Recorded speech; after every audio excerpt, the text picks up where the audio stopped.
रुंसारि गालागाथा मुसाहारिनि गोथार सारादु खुंफुंनायजों लोब्बा लाखिना रुंसारि बिथांनि गोसोखांथियाव सुंद' जिउ खौरां बिजाब बेखेवनाय हाबाफारि लादों। बड'फा उपेन्द्रनाथ ब्रह्म ट्रास्टनि गायसनगिरि सोद्रोमा आरो क'क्राझार जिल्ला दुलाराय बर' आबादारि आफादनि आफादगिरि रुंसारि गालागाथा मुसाहारिनि सारादुखौ दिनै उपेन्द्रनाथ ब्रह्म फोथायफुंजि लोगोसे क'क्राझार जिल्ला एबसुनि हेफाजाबनि बानजायनायाव गोथार सारादुखौ खुंफुङो। 1952 मायथाइनि 15 आगस्टआव दतमा बरागारि गामियाव जोनोम मोन्दोंमोन गालागाथा मुसाहारिया। रुंसारि गालागाथा मुसाहारिया सासे आजिरा मोननाय फोरोंगिरिमोन आरो हारिनि सासे मेंनो रोङै गोख्रों मावथिमोन। मख'जाथावदि हाबाफारि बायदि आसामनि मन्त्रि उरखावगोरा ब्रह्मआ बाहागो लानानै रुंसारि गालागाथा मुसाहारिनि गोसोखांथियाव सुंद' जिउ खौरां बिजाबखौ बेखेवनानै होयो आरो बे हाबाफारियाव बिटिआरनि मावफुं सोद्रोमा रेवरेवा नार्जिहारि, गसाइगाव बियाबनि एमएलए जिरन बसुमतारी आरो बड'फा उपेन्द्रनाथ ट्रास्टनि सोद्रोमाफोरा बाहागो लायो। गालागाथा मुसाहारि जायनि गुबै मुङा गपिनाथ मुसाहारिमोन, बिथाङा जाहैबाय खुब निष्ठाबान जाथिनि कर्मी आरो बे आं मोनसे आफादनिल' बुङा, बेखौ आबसुनिल' बुङा। मानो होनबा आबसुआव खुब बुरजा बिबान लाबोआखै बियो आरो गोजौ बिबानबो लाबोआखै। जेब्लानाखि बड'फानि दैदेननायाव जि आन्दलन जादोंमोन बड'लेण्डनि, अब्ला बिपिएससि जोनोम जाबाय। दतमा आन्सलिक कमिटि बिपिएससिनि बे अर्गेनाइजिं सेक्रेटारि। नाथाय जेब्लानाखि जोङो बड'फा इउएन ब्रह्मनि ट्रास्टखौ दाजेनो, अब्ला बिथाङाबो फाउन्डार मेम्बार जाबोदों। बे बावैसो क'क्राझार जिल्ला दुलाराय बर' फरायसा आफादा मोनसे दुलाराय बर' आबादारि आफाद दानायाव बिथांखौ चेयारमेन खालामदोंमोन। नाथाय आङो 1983 मायथाइनिफ्रायनो फ्राय लोगो मोनबोदों आरो बिथांखौ जे समनिफ्राय लोगो मोनदों खुब क्लस लोगो मोनबोदों, जेब्लायबो थाफाबोनाय मानाय। आरो दिनैसिम बियो सिम्पल जिबन, आबाद मावो न'खराव, फारसेथिं बे हिन्दी टिचारमोन, गसाइनि सिनायाव हिन्दी टिचार हिसाबै मावग्रोदों, बेनिफ्राय माइज्लिपारायाव फैदों। नाथाय बियो आदर्श एबा आइडिय'लजि होननाय जोंखौ चेन्ज खालामाखै। दुलाराय बर' फरायसाफ्रा बै समनिफ्रायनो जि लामाजों थाबायदों, बे हारसिङैब्लाबो गामिफ्राव मालाबा हारसिं जायो, अब्लाबो बे आदर्शखौनो लाबाय थादों। खुनुदिन दुलाराय बर' फरायसाफोरनि आदर्शखौ गाराखै। जेब्लानाखि 1990 मायथाइयाव बड'फाया रुंसारि जायो, रुंसारि जानायनि सिगां बड'फानि न'खर सोमोन्दै मुलुगा बारा मिथिया आरो जों आन्दलनाव बेस्थ' थानाय हिसाबै बिथांनि न'खरफोरखौ बारा नायनायबो जाया। नाथाय रुंसारि जानायनि उनावहाय बड'फानि न'खरखौ एफा एनै जि हायो, बे समाव जोंनि आखायाव जेबो गैया, बोरै मदद खालामनो हायो बिथाङा आंबो दतमानिनो, आंबो खुब क्लजैनो थादों।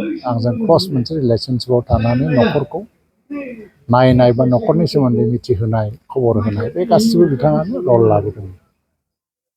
जियानो जा, दिनै मोनसे सम थांबाय आरो एसेबां गोलाव सम 1983निफ्राय जे हमनानै लादो दिनै 45 बोसोरनि जि लं एस'सियेसन आंनि जिबनाव,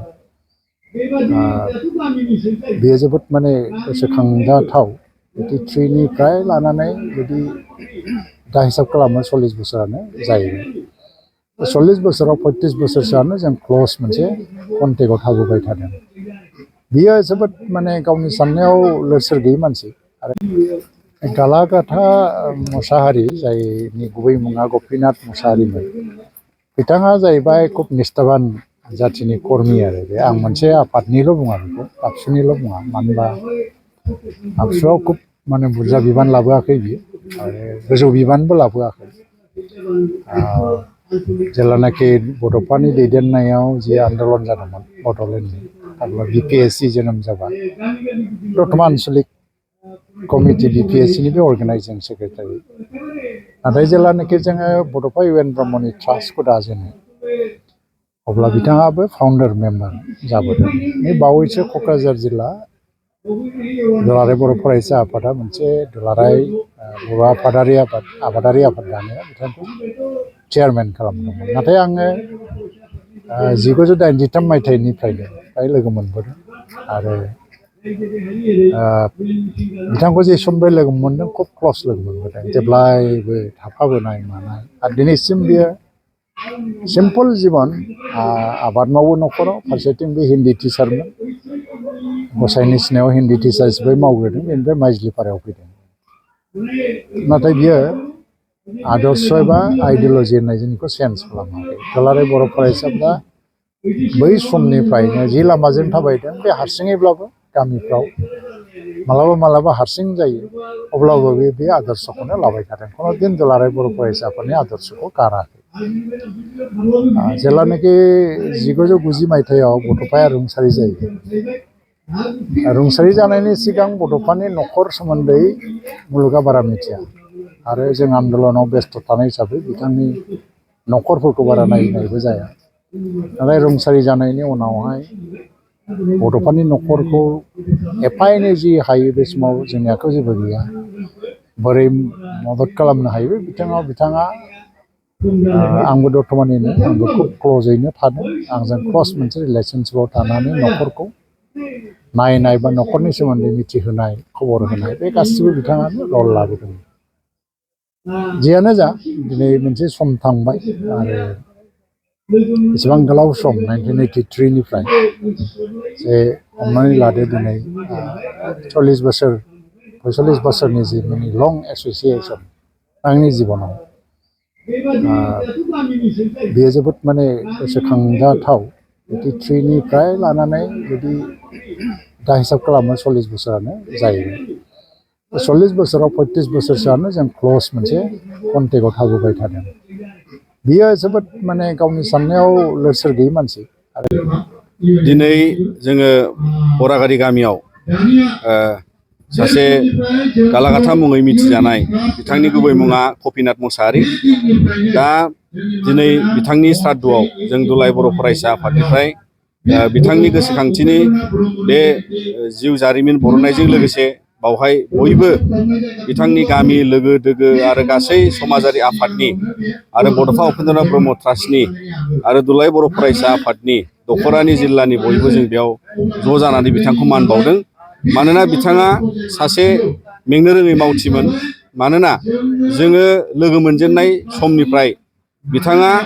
जोंनि नोजोराव दुलाराय बर' फरायसा आफादनि जेखिजाया मेल मिथिङाव आरो बड'फा उपेन्द्रनाथ ब्रह्मनि मुङै UNBJ ट्रास्ट बिनि सासे सोद्रोमा जानानै आरो गुबुन गुबुन समाजारि थासारियाव बिथाङा दतमा हालामनि जानानै बायदि बिथाङा हाबाफारियाव अरायबो बाहागो लायोमोन आरो बिथाङा सासे फोरोंगिरिनि महरै बिथाङा आजिरा मोन्दों अदेबानि बिथाङा आरोबाव गुबुन गुबुन समाजारि आफाद जेरै दुलाराय बर' फरायसा आफादाव बिथाङा बिहोमा होबोदों आरो बेबादिनो गुबुन गुबुन सोमावसारनाय समाव जिबादि बिथांमोना बिहोमा होबाय जे गोबाव समनिफ्राय माहारियारि मोनसे रैखाथिनि माहारियारि बाद गोसोखौ लानानै बिथाङा हारिखौ अनसायोमोन दा बिनि थाखाय बिथांनि अबथिरायै गोमालांनाया रुंसारि जालांनाया जोंनि थाखाय जोबोद दुखुनांथाव दा मिजिंथियो अबङा बिथांनि जिउखौ सोरगोआव आलोयै दोनगोन आरो दिनै बिथांनि कन्ट्रिबिउसनखौ लानानै जों बयबो दतमा हालामनि आरो जों दुलाराय बर' फरायसा आफादाव बिथांखौ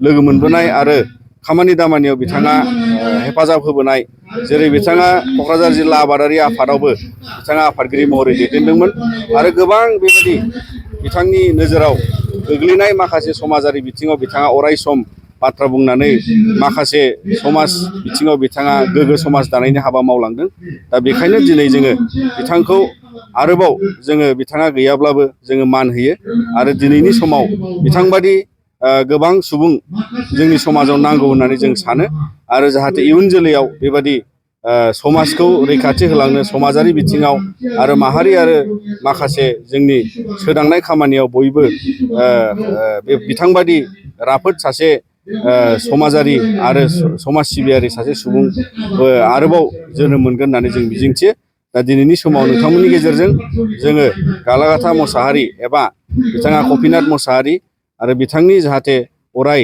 न'खरनि फारसेबो जोङो बे दुखुनि समाव बिथांमोननिसिम जोङो आर'ज गाबो आरो जाहाथे बिथांमोना अबंनि अननायाव बयबो माने गोजोनै रायजो जालांफिननो हायो।